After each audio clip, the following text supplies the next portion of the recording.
but I have one. I've had one that really comes to mind, and it got to a point where I was feeling so stressed by it and so mentally worn down by this person that I eventually turned around and said, I can't do this for you anymore. It's not worth the money you're paying me, and it's certainly not worth my mental well-being. And I just went, shove it, quite frankly, because they were just, I'm not going to swear, but they were beep, beep, beep, beep, beep, beep, beep, beep, beep, beep type persons. It's the On Stage Podcast with Chris Ruppert.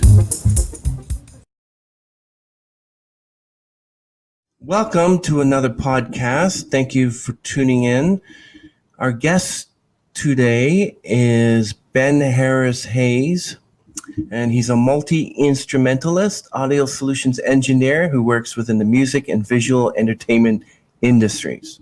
Now, before we bring him in and introduce him, just let you know that he started his career as a drummer. He went on to self-teach himself a variety of other musical instruments. I'm very interested in hearing about this.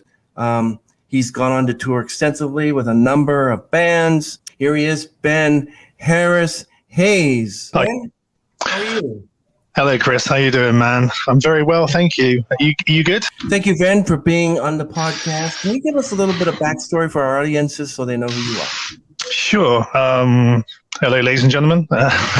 I'm Ben Harris Hayes. I guess I would class myself as a multi-instrumentalist. What that would mean to me is that I can play a bunch of different instruments badly. No, enough to get by, do sessions, tour and fill in for bands when they're needing, like doing dep roles and stuff like that.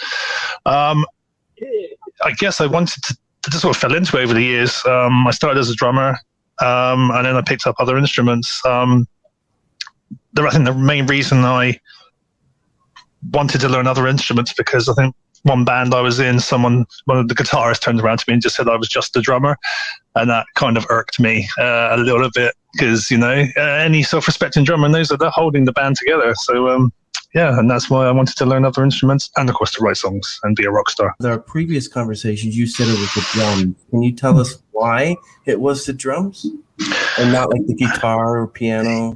Yeah, I appreciate it. Was a weird one. I've always been drawn to percussion and hitting things with wooden sticks, seemingly. I would annoy my mother no end by taking her lovely new kitchen pots and pans, turning them upside down and hitting them with wooden cooking utensils in a sort of vaguely rhythmical pattern. And it was just interesting to teach myself rhythms and stuff, and I would play along to like my favorite records at the time and learn things from listening. And I kind of fell into that way. Another reason why I started playing the drums was I didn't like a particular lesson in school, and the option to go and play drums was during this lesson, so I sort of veered towards then. But I love playing the drums, and I always come back to it no matter how long it is between stints of playing drums in projects or whatever. I always seem to come back to it. So yeah, I do love drums and percussion. Do you think you excel more in the drums than you do in any other type of percussion or string instrument? No, not anymore. No, I would say probably my strength is probably just composition. Generally, I've kind of veered into writing and arranging for multiple instruments in like score scenarios and stuff like that. But it's all well and good sitting there and writing on bits of paper and having everything written down or whatever, but there's something really enjoyable about whacking some drums very hard and very fast.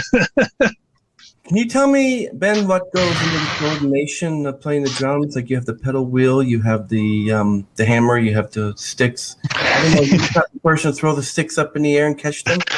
Showboating is good. I've heard a couple of drummers say that it's worth learning because it can look cool. Obviously, if it goes horribly wrong, you look a bit silly. But it's all that sort of coordination, as you said, and limb independence and things like that. It's actually it's a really good instrument to play for that. And I just don't know, sometimes you can just get lost in the groove, close your eyes and you're just playing away, and it's just really meditative, for want of a better term. What if you lose a beat? How does it mix up your feet and your coordination on the snare? You just say it's jazz. You just say it's a ghost note, it's a passing note, it's a timing signature, and you just roll with it. No, I mean, in all seriousness, it's obviously can be quite difficult to pull yourself back into where the song was if you do drop a beat or you come out of a fill wrong or something like that. But we're only humans, so you can do this. But I guess the key thing is practice. Try and learn the piece that you're supposed to be performing or recording or whatever, and do your best. I'll give you some names of famous drummers first. John Bonham, obviously. Neil Peart, obviously. Keith Moon, Yep. Dave Grohl, obviously. Yeah. Ginger Baker, who we just lost recently. Yep. From Cream. Buddy Indeed. Rich. Buddy Rich, absolutely phenomenal. Collins. Yeah, they're all good. Yeah, obviously. What kind of sound are you trying to get when you play the drums? A loud sound? A soft sound? Do you start off with a snare? It really depends on the song. It really depends on the song, Chris. Sometimes I mean, music for me, the whole dynamics thing is obviously super important. Being loud and fast and all the time can get a bit wearing, so I think bringing things down and sound and the levels and the dynamics again, it's beneficial. So yeah, I mean, it really is just about context of the music, really. You can't really play something like a blast beat over some nice jazz music. Well, you can, because I guess there's no rules. So yeah, I mean, all unique drummers all had something completely different to bring to the game, with their rhythms, their beats, innovations. Yeah, I mean, there's a ton of drummers. I mean, there's I class them as, sort of the innovators of certain things and all, but I think they fed definitely into the drummers that are out there now that I admire. To sit there and watch these drummers do their thing, and you're just like, I might as well just give up. Do you know what I mean? But of course, you should never compare yourself to anyone else. Just go out there and do your thing and be done with it. Taylor Hawkins is another one. We just lost him. Indeed, yeah. Rest in peace, Taylor Hawkins. Fantastic drummer. Absolutely monster behind the kit. Nice. Excellent drummer. What exactly does a sound engineer do? I mean, does the word engineer mean build sound or build the gadgets associated with it? I guess you could look at it that way. You're engineering the sounds, just like as you would engineer a car engine if you're like a mechanic or a car engineer, that sort of vibe. My job is to, in that capacity, would be to ensure that the musicians can come into the studio, everything's set up, ready to go, and they can just come in and do their parts. They come in to record. Sometimes there's a lot of things to record. If you're doing like a recording session for a client or something like that, you have a very limited time. Everyone's got the score. They just want to come in, play their parts, and then have to do any overdubs that may be, and then get out again. There's not much time to muck around with tones and all. That's why the engineer has to deal with the client, and they have to know exactly what they want the recording to sound like. So yeah, I guess in that capacity, I would set up all the mics. I would make sure the guitar amp sounds good, so on and so forth. Yeah. Is there a certain timing that you need? Like you're only allowed 10 seconds for this sound, or do you not have limits for that? I wouldn't put limits on it, to be honest, because there's always things that go wrong. Technology and audio is a fickle mistress. Sometimes, things can go wrong, and you could be standing there scratching your head, just going, I have no idea what is going on. Oh God, this is all going wrong. I've been at this for like 20 minutes now. Everyone's getting a bit restless. And yeah, then you just have to troubleshoot. And sometimes you just be like, right, get rid of that cab, get rid of that amp, get it out of here. Let's bring a new one in, let's start again, re-rig all the cables. Fingers crossed it goes well. And if it doesn't, then there's probably a problem with the desk, which is not a good sign. So, yeah. Have you ever built the electronic equipment for the sound, or you just dealt with the sound itself? I'm not smart enough to do that. I marvel at people who can do electronics. I've got a friend called Alan. He's a very technical guy, and he builds his own pedals and all. But no. But kudos to those who can. So I know I was talking to you before, and you mentioned that you're a self-styled audio engineer. What does that mean? In fact, what I mean by that would be I find solutions for whatever the client wants, whether it's recording, writing a piece of music, assembling a group of musicians to complete a task. A lot of things I've done in recent years have been for visual projects. So a director or a producer would approach me and be like, I need to get this done, this music, I want this score done, or a composer will approach me and be like, I need to get this recorded, please assemble the Avengers or a group of musicians, to just take care of it and make sure it's done within budget. And that's basically would be my task in that sort of scenario. Yeah. It must have been very interesting. You said you had a composer ask you to help. How many have you had at one time? Like, doesn't it get confusing? You have to deal with what the composer wants, and then someone else will ask you that they want something. How do you deal with a mass? It's a good question, actually. I think I've learned that I don't have to take every job on and do them all at once, which when I was first getting into this sort of thing, I did, because it was probably my main income at that time. So I had to take every job that I could. But, I'm older, I'm uglier now, and I sort of take the jobs I want to take. So I will do my best not to take on more than 2 jobs at once, because they could be poles apart. Like I was saying, like a composer could contact me to produce and engineer the recording for them, while I'm actually writing a score for a short film or a TV advert or something. You know what I mean? So, but I'm meticulous with my diary management. So I'll be like, okay, Monday, Tuesday, and Wednesday set aside for X project, so on and so forth. Yeah, I think good diary management, setting realistic expectations for the client, and just doing the best you can. Have you ever had a really terrible client that just said, "No, Ben, this is not it. No, I don't like this," and those people are like, "You know what? Take this stuff and shove it." Absolutely, 100%.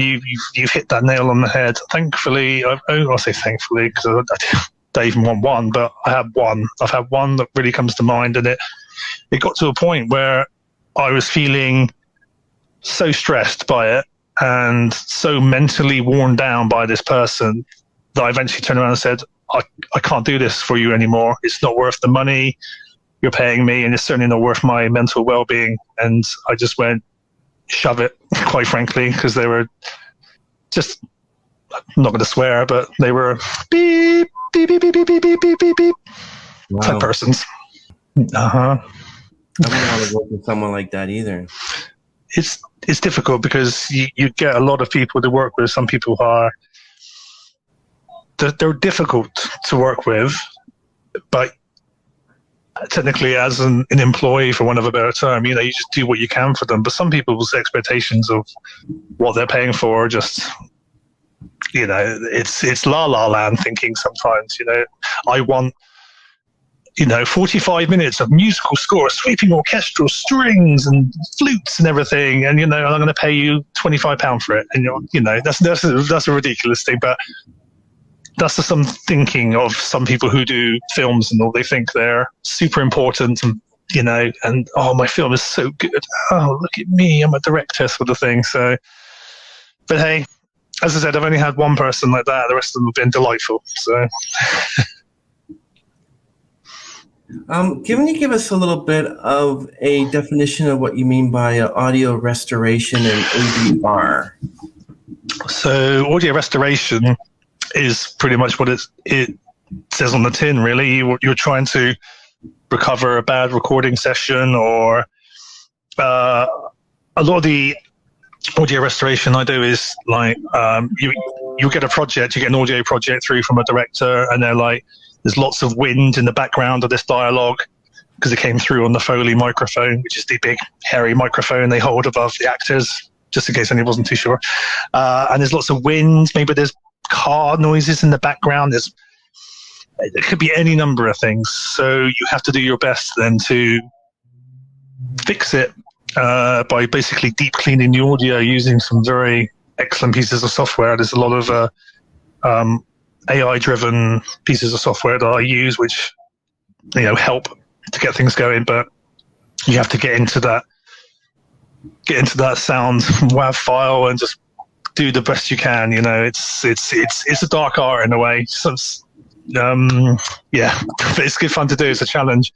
ADR is basically just replacing the vocals, speech.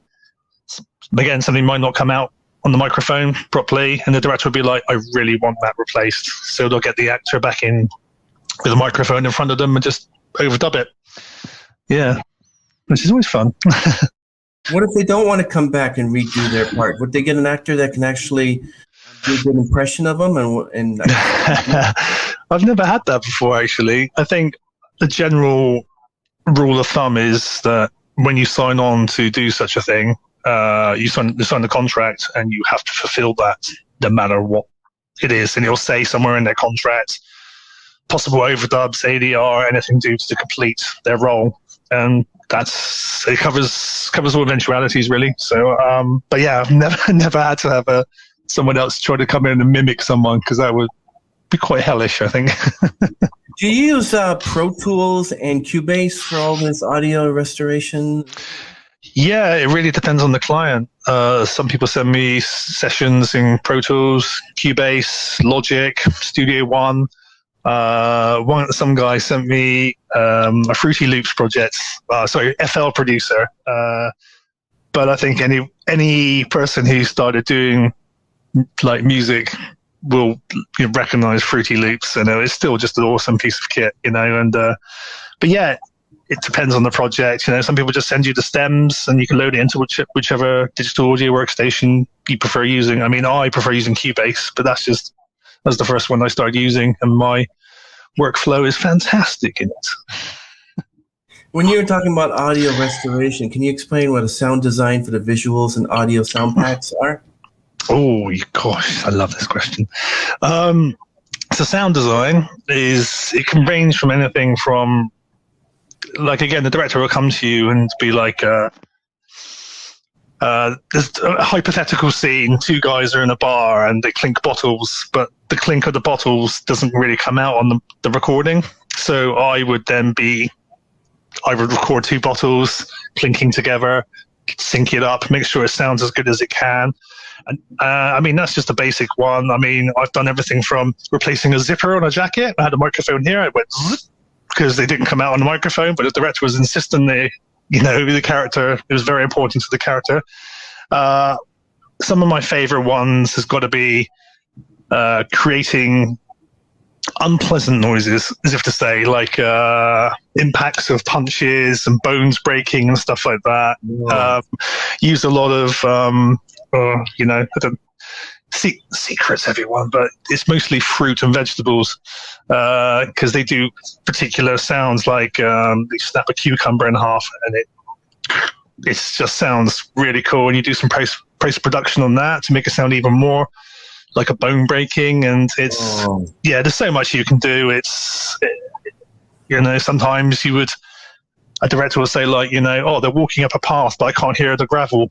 I want the gravel more in the production. So you would record yourself with two microphones down by your legs walking up a gravel path and things like that, So it really is whatever needs doing, and that's the joy of sound design. The flip side of it is just creating noises in synths and location recordings. A lot of people in films and action films may be aware of things called Brahms, based on the God composer, I believe. But all those weird and wonderful, like, horrible noises you hear in action movies, that sort of stuff, again, they're just brilliant fun to create. And sometimes you just create them. The sound packs you said as well, yeah. But that's so that all leads into creating sound packs for people. Create a whole sound pack of those sort of noises, things called risers, where it's just like, sounds going up in pitch, to add tension to things, and then people buy them and can just drop them straight into their sessions. And, if they're not too keen or unable to create their own ones, it's such a huge subject. But creating sounds and hoping people buy them. That's what sound packs are. So the sound packs are created by you, and you can actually sell them, make money. Aren't you taking it away from Foley artists to do that for a living? Not at all, because it's always been the way with production and post-production. Even way back in the day, there would be a special effects team, and it usually be like a group of 6 people in a room, and they'd have everything from guns to drums, and they would have like fake feet to walk on water, splash, splash, splash, splash, and they would overdub the sounds, and this is just what it is, and ultimately the director's job is to make the best thing they can. So if they have to re-record somebody audio, so be it. And ultimately the Foley recorder will always be there. Do you know what I mean? You can't not have them on set, because if they're not there, there's no speech recorded, and then there's nothing a sound engineer or a post-production guy can do with that. It's just imagine the visual of people just going, and there's no sound, and you're like, well, that was a waste of time. Where's the Foley recording guy? Oh, he's not been hired. Never mind. But yeah, that's pretty much what the job would be to do. Replace any audio that the director or the producer wants. That's literally what that job would be. I say done everything from gravel to snapping cucumber to clinking bottles together. Loads of stuff.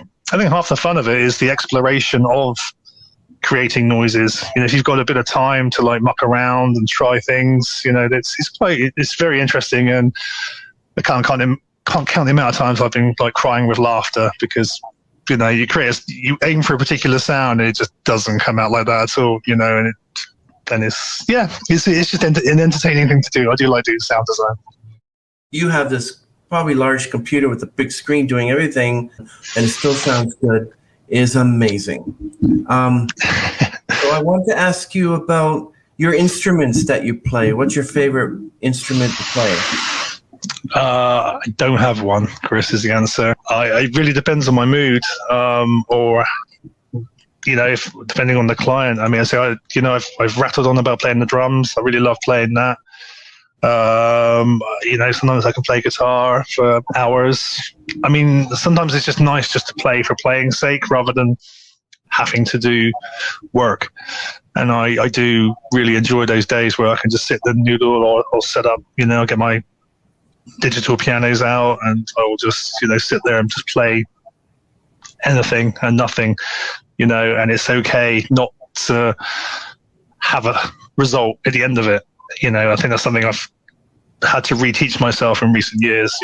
It's okay just to noodle around, muck around, and have nothing to show for it other than enjoying the process, of just playing, because music's supposed to be fun, and I think I forgot that at some point in my recent years, because it was all about getting money and just getting done. But I'll play whatever whatever I want, whenever I want, which is brilliant.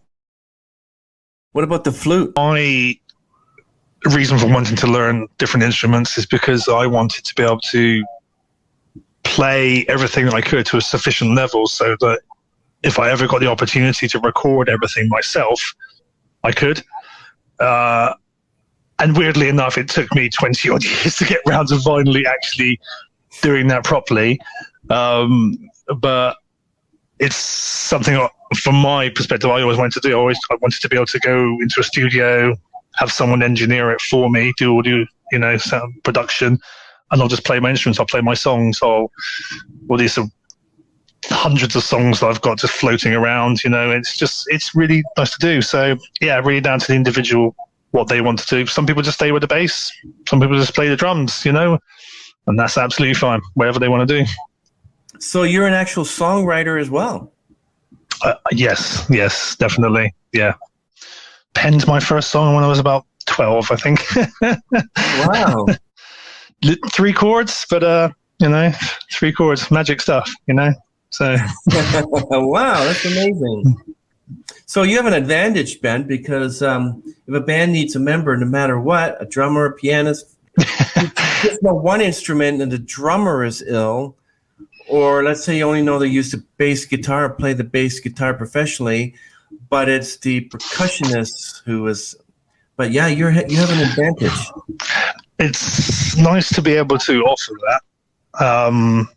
I say I'm no expert by any stretch of the imagination. I'm not virtuoso or anything like that, but I can step in. I've done shows and tours with bands, learn their material. It's just like I was saying earlier, in regards to learning your parts. You learn your part, you practice it, you go up and try and do your best you can, and try and have some fun doing it. And that's.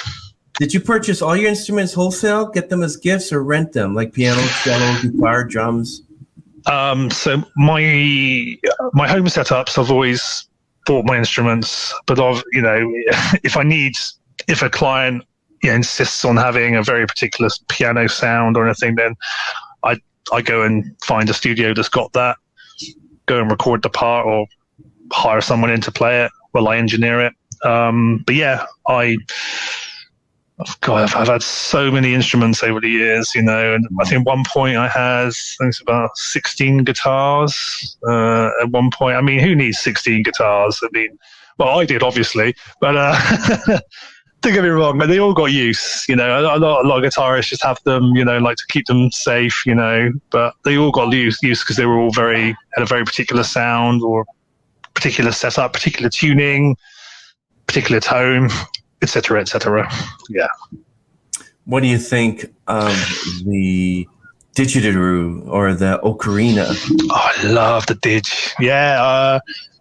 Weirdly enough, you should say that. I did a film score for a guy in Australia, sorry, New Zealand, recently, and there was a second section of part of the film, and he wanted a bit more of an upbeat sort of vibe, and I appreciate the didge is not really related to New Zealand, and it's more, Australia. But I just kicked off using a didge, My friend had taught me some circular breathing techniques and taught me how to use it.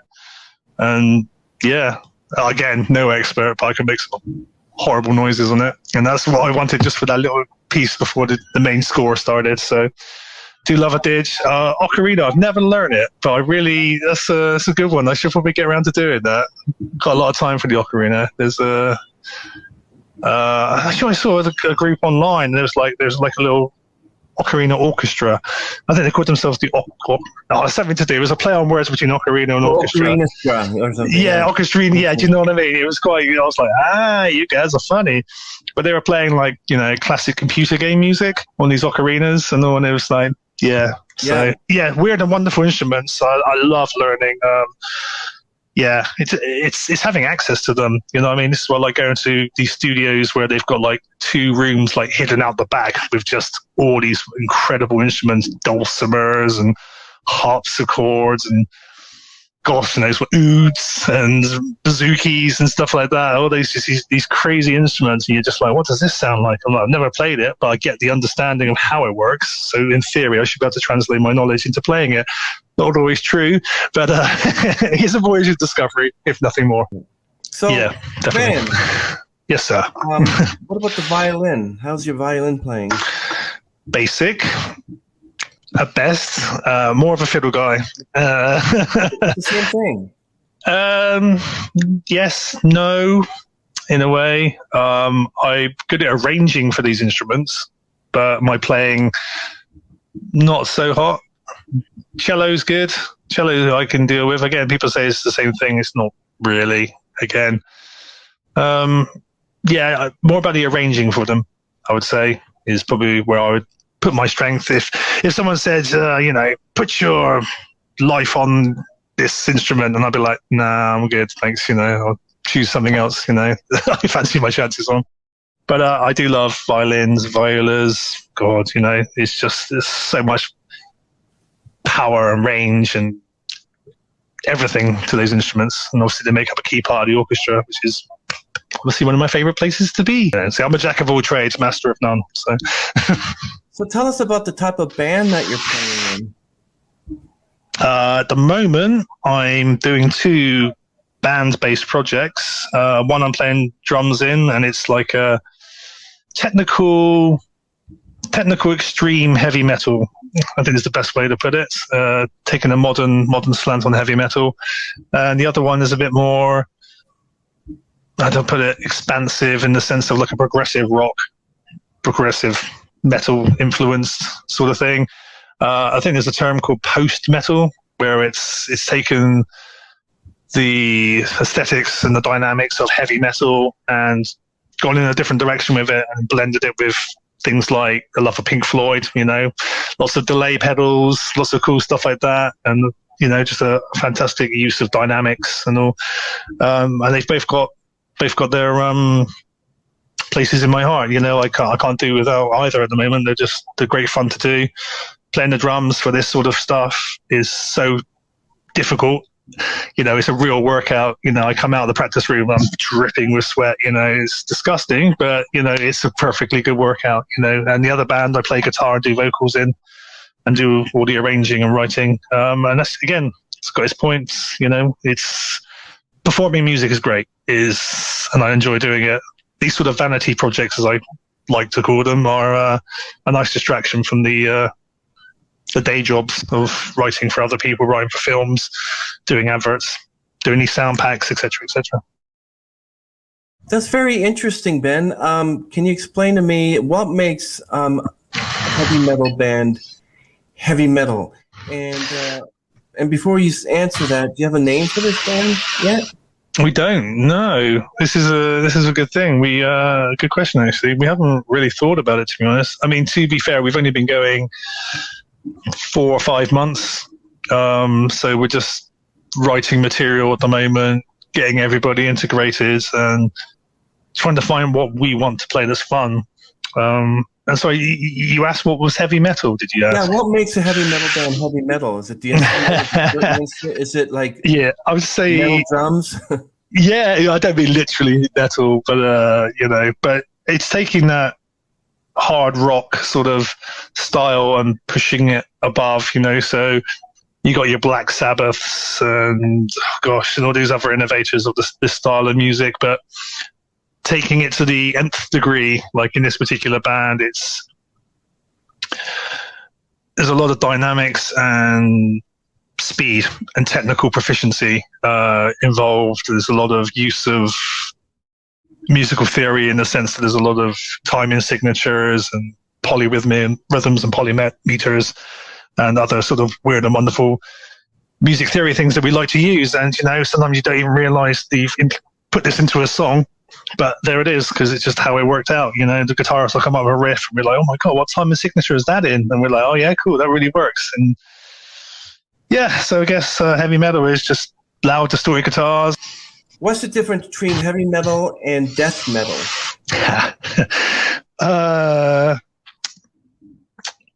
Again, I guess it's just pushing it to the nth degree. Death metal was formed in, I think it was the early 90s, I think somewhere technically out in Florida. There was a burgeoning scene of bands who were influenced by the classic heavy metal bands who, again, wanted to push it in a different direction. Death metal is sometimes seen as a bit of a joke, and it's always had some very suspect lyrics and things like that, singing about death and so on and so forth. But a lot of these bands were doing it because it was funny and didn't really take it that seriously, but they were super proficient musicians, incredible songwriters, and it became a thing, like certain bands won Grammys for albums, in this particular style of music. So, but yeah, I guess death metal, black metal, so on and so forth is just pushing the heavy metal canon a little bit further. When you think of heavy metal, you think of Quiet Riot, you think of the Scorpions, you think of, you don't think of Rush. But I would class them all as hard rock, I think the music has evolved, and Rush are definitely prog. Yeah, easily. Progressive rock. You might think that, but even though the Scorpions have some quite, you might call them either heavy metal or death metal, whatever, but they're not like they're definitely heavy metal. But they did a song called "Winds of Change," which wonderful, is beautiful song. Beautiful song. Yeah. My dad used to listen to that a lot. A lot of respect for them. Michael Schenker, the guitarist, used to practice in the same rehearsal space where I used to live in a city called Brighton. I think he still does. I think he's still based in Brighton, actually. Or one of the Schenkers. I need to research that. But anyway, one of the Schenkers was one of them. But he used to practice in the same rehearsal space that I used to practice, and never that bothered. But it's always one of those nice little things to like drop into a conversation. But I'll definitely class Quiet Riot and Scorpions more as like rock, hard rock, because it's just constantly evolved, isn't it? From the 60s and 70s into the 80s, into the 90s, and now you've got these different subgenres of rock. AC/DC. The kings of hard rock, easy. Yeah, I had Thunderstruck in my head today. It just came out of nowhere. I was walking just like to go and do some things, and it was just like digga digga digga digga digga digga. Hey, I was like, my head sometimes just summons this music. And Thunderstruck. Couldn't help it. You just can't help it. It's infectious stuff. AC/DC is just incredibly enjoyable stuff. Well, I saw band name on it, which I like, but I don't call them a heavy metal band. Linkin Park. Linkin Park is not a heavy metal band. I mean, they were part of the new metal scene, as I think it was called. Again, just another journalistic term to give a rough idea of what people were possibly expecting. But again, Linkin Park, what a band. Yeah. I had a lot of time for them when in my younger years. I think their first album, I think it was called Hybrid Theory, was something I just rinsed constantly as a youngster. Slipknot's first album, System of a Down's first album, Linkin Park, all very influential in my formative years. Do you think it would be possible to take a song like Don't Let Me Be the Last to Know by Britney Spears, or maybe the song Hurt? I'm not talking about the one by Johnny Cash, the one by Christina Aguilera. Or take a song like Nessun Dorma and make it a metal song. Oh, absolutely, yeah. People have been covering... It'd be fun, if you can find a way to pull it off without it being disrespectful to the original. I think if the person doing it wanted to do it, I'm sure they'd find a way to make it work. Some really interesting covers and cover bands and loads of wonderful stuff. I forgot what his name is now. I think his band is called Leapfrog or Leapfrog Studios, but he does a lot of cool and interesting covers, and sometimes he gets his daughter to sing on stuff. But being around this super instrumentalist dad, she's got a really good voice. But yeah, I think you can turn anything to anything, really. I think just with a bit of love and a bit of attention to it. Unless you really deliberately want to make it sound horrible, then that's also your prerogative. And we really enjoy your work. So when did you factor in that what you're about to do will give you success? Success is, again, I hate to use the word subjective. It's money. I don't know.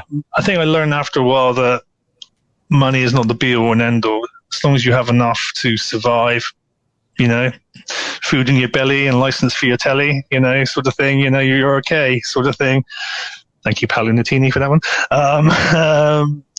I don't know what to say, really. I mean, you got huge, well-respected composers, Bear McCreary, etc., etc. These guys make a living out of it, get paid the big bucks. But I'm happy doing it for fun and enjoyment, and this is why I don't want it to be a stress. I just want to enjoy it for the process. So success comes from understanding and enjoyment for the process again, and enjoying music for what it is, rather than being like, I have to do all the jobs because otherwise I'm not going to be able to afford to live, So, yeah. So being a multi-instrumentalist, you never took lessons. You learned all these instruments on your own. I mean, don't get me wrong. The first few drum lessons I had in school got me going. the basics. I had a pretty good drum teacher who, I don't know, he was only there for about 8 weeks, I think, and there was like weekly lessons. But I would love going after school, setting up the drum kit, just playing, practicing everything that I was been taught in the lesson that week or whatever, and then just mucking around, trying to play along to songs that I learned as well. So, yeah, I guess that's pretty much the only lessons I've really had. That sort of, the rest of it has been just like watch videos, talk to friends, jam with other musicians. Playing with other musicians has been the key thing for learning stuff. Because, you can watch what someone's playing and you just go, what are you playing there?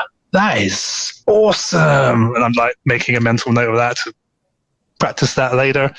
Or just ask, like, what did you do there? And they'll explain it, mostly in gobbledygook at that point, because I'll be like, I have no idea what you're saying, but cool, I get the idea of it. So, yeah, each to their own, I think I probably could have come on a lot quicker if I'd had, formal training, this, that, and the other. But I've always been a voyage of discovery. I enjoy those eureka moments where you go, that's why it works. So, each to their own, as I say. Did you ever figure out, Ben, your vocal range? Like, I don't actually know my vocal range. I can sing pretty high, though. I've sung in most of my vanity projects, as I call them, my own bands. I can sing quite high. Don't get me wrong, my voice is, excuse me, the older I get, I'm losing some of the range. But, when I'm warmed up and ready to go, I don't really know, to be honest. I'm not even going to speculate. I'm not going to be like, I've got a 6-octave range or something ridiculous like that, because that's just nonsense. But, I can hold a tune. I can sing in tune. I can write melodies. I love doing harmonies and stuff like that. So, hey. Yeah. I remembered our previous discussions we have, and you mentioned that you had actually sung alongside our Canadian Devin Townsend. I was shocked, because I'm like, wow, do you think Ben could talk to him and get him on the podcast? Ask him yourself, Chris. He's like, no, I got to share a stage with Devin Townsend years back when he was doing his super heavy metal band, like Think of Strapping Young Lad, which was sort of a reaction from him to a lot of things, but incredible bands. And I've been a fan of them too. So to be told that I was going to be able to support them and open the gig for them, I was like, early 20-year-old me was just like, yes, I've made it. I'm a rock star. I'm supporting Devin Townsend, and it's still one of my favorite memories. And it's great because a lot of people who sort of know me from that music scene will still go, I remember seeing you supporting Devin Townsend. I'm like, no, it was terrible. I sucked. But hey, very fun. I remember Strapping Young Lads and Devin Townsend. Yeah, he's quite older now, but what are the other bands you've toured with? I hear that you also toured with Spock's Beard as well. Spock's Beard, yeah. Like the Spock's guys. They're always very friendly and civil. I'm still social media buddies with them and comment on things and, whatnot. Yeah, again, just another one of those fantastic progressive rock bands, taking that modern element and just moving forward with it into just great songwriting again, and it was a pleasure to watch them every night. We would open for them, touring around Europe with them, and just stand by the side of the stage, just watching them. And I'm just there going, you guys are awesome. Yeah, Spock's Beard are great. I've had the pleasure of playing with Tesseract, who are a UK progressive metal band. Just phenomenal. If you get a chance to check out Tesseract, give them a listen. Loads of bands. I've been very fortunate to, tread the tiles with, or whatever the expression is. Yeah, I don't tour as much in recent years because I prefer to just do post-production stuff now and, go to bed at a reasonable time, eat a balanced diet, don't drink as much alcohol as I would on a tour bus. There's a very particular part of my life, and I wouldn't change it for anything. But I'm a bit more old and grumpy now. Can you tell us what music and visual entertainment industries you worked with? So that would literally be making films and TV adverts. So I do as we were talking about earlier, any post-production stuff, so that'd be sound design, composing for films. Like I said, recently just finished another score for a short film, which has been really good. We were talking about that client who wanted a scene extended, and he wanted me urgently to extend my musical score for it, so I was able to do that to fit the scene. And yeah, what am I doing at the moment? I'm doing a score for it's about an hour and 15 minutes length film. Very, very different to what I've not usually been doing, because I don't really have a usual, but this one's more about building an atmosphere and not trying to be overwrought with the instruments, because it's very easy to go, dun, dun, dun, dun, dun, you could just have all the nonsense going off, and it doesn't fit the scene, and probably the director will fire you instantly if you sent them something like that. So yeah, it's interesting to build minimal instrumentation and try and just add to the scene, because you're trying to support the actors. I'm not keen on creating a piece of music for a scene that leads the viewer into an emotional state. That's just too obvious. You're supposed to support the scene and let it breathe. That's what I've picked up from doing stuff myself and interviews with composers way better than me. So they're just like, support the scene, support the director, hopefully get paid. Yeah, I love the fact that it resulted in an iTunes Rock Album of the Year award 2012. Oh gosh, yeah. Great to have accolades like this, Ben. So can you tell us about the B-side of remix competition or public vote, the song that you reworked? Which one was that? Okay, so a lot of my projects don't always fit into just one band. There's just no point. I can't release a nice uplifting dance track under my death metal band. It's just insane. So I've got multiple projects that I do in pseudonyms. So the B-side project was, I think it's still going. It's like a worldwide remix competition, and what it was is you, as a remix composer, engineer, whatever, get paired up with another artist, and you take one of their songs and you just remix it. So I was lucky enough to work with I think he's from New York, a rapper called Zangba. Very, very cool lyrical flow and honest lyrics, not just about, guns and shooting and stuff like that. He was very dealing with a lot of personal stuff, talking about relationships and how he saw himself and this, that, and the other. And it was a really good song. And I did a sort of a live instrumental drum and bass reinterpretation of his song. And yeah, and I did pretty well at the competition. I could, just give me a second, I'll show you my award. It's just here, because it's nice to keep things on, so. Wow, I like that. Yeah, and I got some prizes, got some other bits and bobs. I got to hang out with some very, very cool people who have influenced me musically over the years. So, yeah, that's pretty much the only competition I properly entered. And, yeah, I did all right in it, so it was good. That is excellent. Wow. It's amazing because Roux, Talvin Singh, Roni Size commented positively. What was it like for you and the feeling you had that so many wonderful artists really loved your work? Very surreal at that time. I was just walking around because it was housed at the famous Metropolis Studios in London, where millions of course, but so many famous artists have recorded and done stuff. But just walking around, and I'm there and people would introduce themselves. Hi, I'm so. I'm like, you're Roni Size, aren't you? He'd introduce himself by his real name, and I'd be like, oh, you bloody Roni Size. I'm like, oh my God, you're absolute hero. I love so much of your stuff. Roux, they were knocking around. Wilkinson was around, and yeah, it's just nice. It's really good. And as they're judges of the competition, it adds sort of gravitas to it. The fact that they go, really enjoyed your song, mate. Well done. And I'm like, thank you. That will keep me warm until my dying day. Can you give us an idea of an audio problem you couldn't figure out and one that was a flip and boom? It works now, sort of. Remember we were talking earlier about the audio engineering, where you try and make yourself available for the musician so they can just come in and record their parts. Yeah. The amount of things that have gone wrong, and And sometimes it's just the most ridiculous thing. Like, you would have a junior in the room and you've asked them to do something and they've not wired it correctly. They've not plugged the cable in. There's no power running through the amp. Things like that. Do you know what I mean? It can range from that to,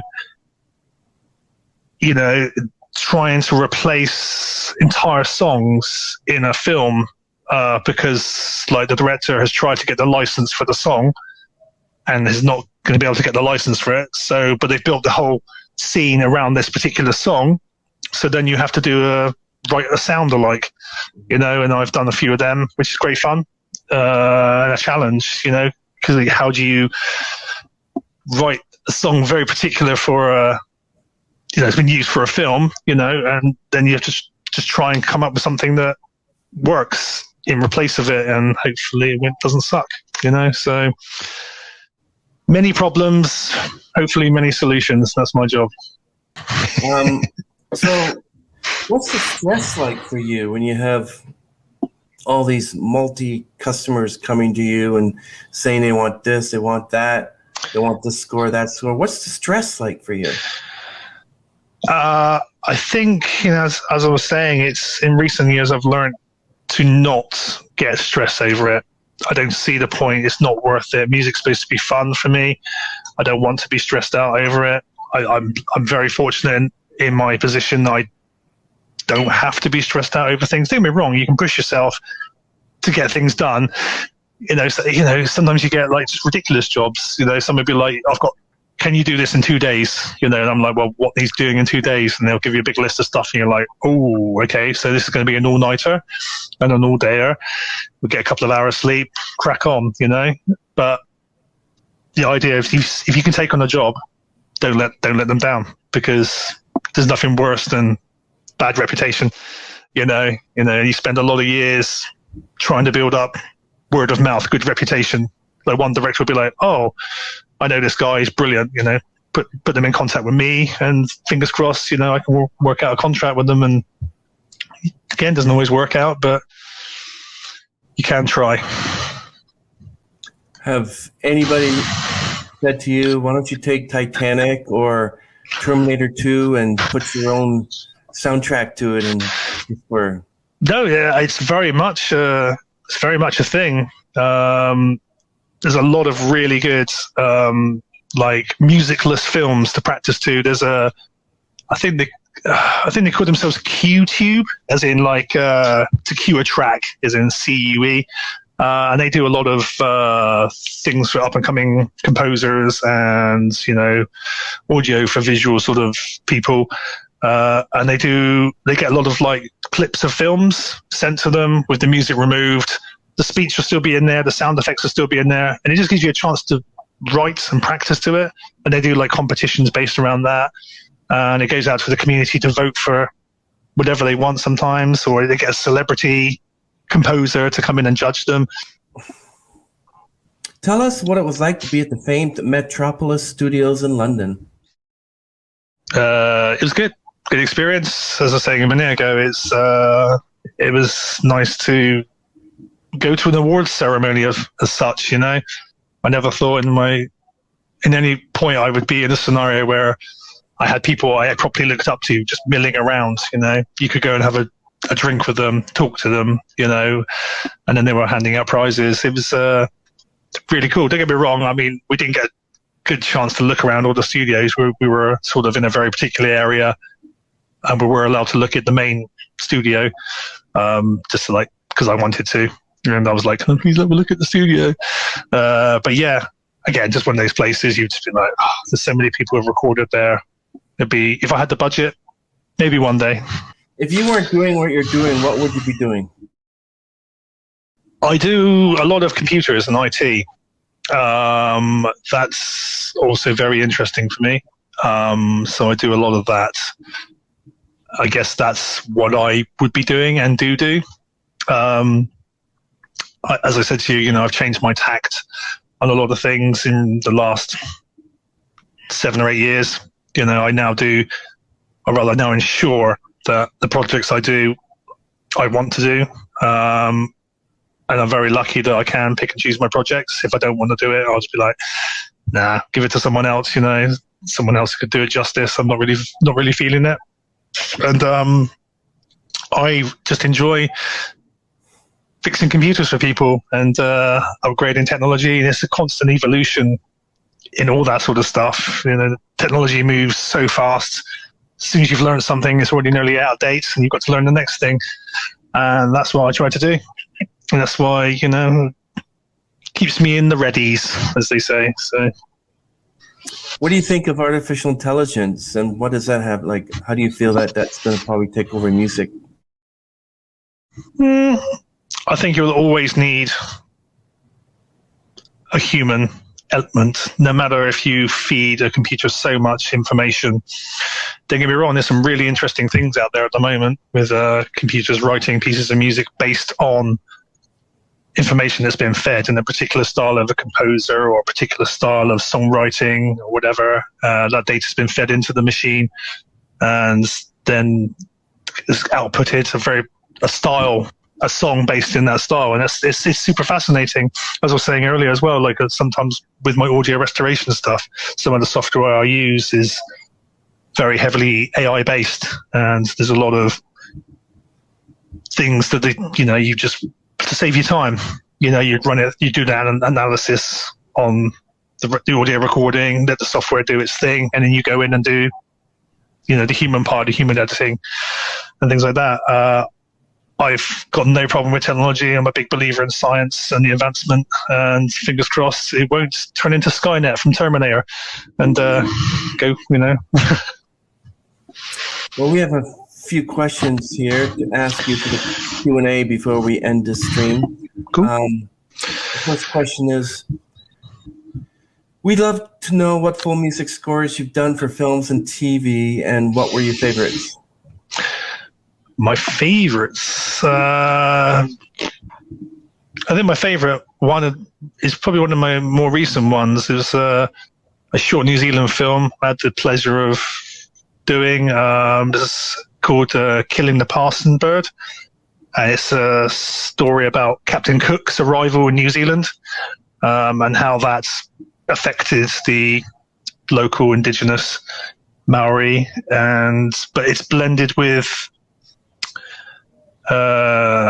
superstition and things like that, and it's a very interesting story of the British Marines arriving in New Zealand and then meeting a rather nasty comeuppance at the hands of certain things, but it was brilliantly done, brilliantly shot, had some quite famous sort of actors in it from that particular sort of scene and stuff like that. I'm no expert, but it was brilliantly shot. I had a lot of fun doing that one because I started doing that before the pandemic hit, and then when lockdown properly kicked in, I couldn't go to the studio, so I had to do a lot of it at home. So I had to improvise, make my own, not instruments as such, but again, when I was going back to the whole sound design, creating a drum out of a turned upside down washing up bowl, things like that, putting the microphone inside and getting that dum, dum, dum sound, and things like that. And then you manipulate that in post-production, and did a lot of stuff like that for it, just to create unique instrumentation, and that was what I was paid to do. So, yeah, good fun. I really enjoyed doing that one. So, okay, one last question. Have you ever met a famous musician? If you're talking stratospherically famous, then I've been around them, but I wouldn't say I'm friends with them or anything. But it's nice backstage at festivals sometimes, or if I'm doing sound or part of the backstage crew, you can sometimes walk around, you see people, you go, as someone famous walks past or something like that, they're usually with security or some sort of ridiculously large entourage, so you're just like, whatever, I'm not bothered about meeting them anyway. They probably suck. Excellent, Ben. Thank you very much for joining us on the stage today. Thank you very much, sir. You're very welcome. And we're going to end this stream. And thank you very much, and hope that you have an amazing evening, which you are actually in the evening already, because it's 9:30 there, I think. It is indeed, yeah. It's 9:30, and it's time for my dinner. So I'm going to go and cook some dinner. Excellent. Okay, Ben, thank you very much for, so talk to you soon. Thanks, Chris. All the best. Bye.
And we're going to bring him in right now.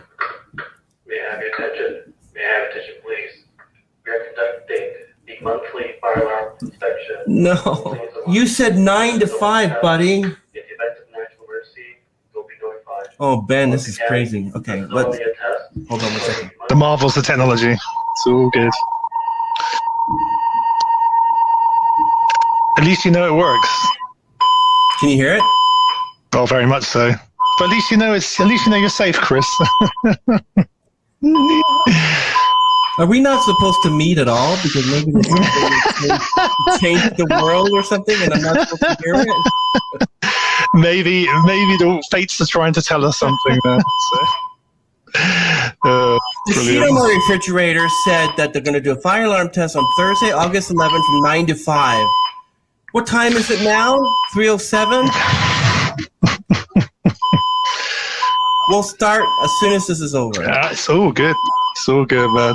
It's quite funny. You just gotta laugh. You just gotta laugh, man. You can't write this stuff. No.